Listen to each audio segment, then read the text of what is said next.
Igisirikare cy'u Rwanda cyakoze umuhango wo gusezera ku basirikare bakuru bagiye mu kiruhuko cy'izabukuru n'abari basoje amasezerano yabo mu ngabo.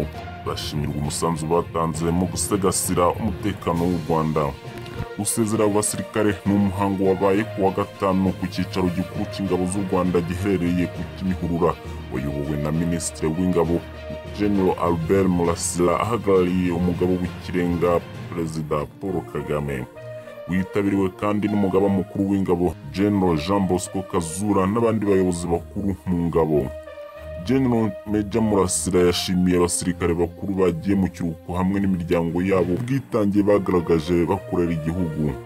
General Major Ferdinand Safari wavuze mu ijambo ry'abasirikare bakuru basezerewe yashimiye Perezida Kagame kubw'imiyoborere myiza ye mu kubaka umuryango mugari w'ingabo z'u Rwanda.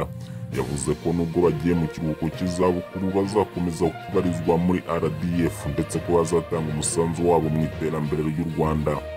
Abasirikare bagiye mu kiruhuko bahawe impamyabushobozi bashimirwa umusanzu wabo batanze mu gisirikare cy'u Rwanda.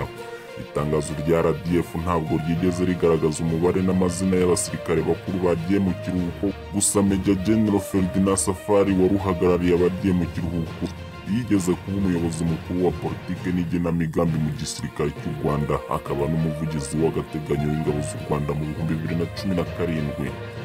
Imyaka yo kujya mu kiruhuko cy'izabukuru ku musirikare higenwa hashingiwe ku mategeko n'urwego rw'uwo musirikare arimo.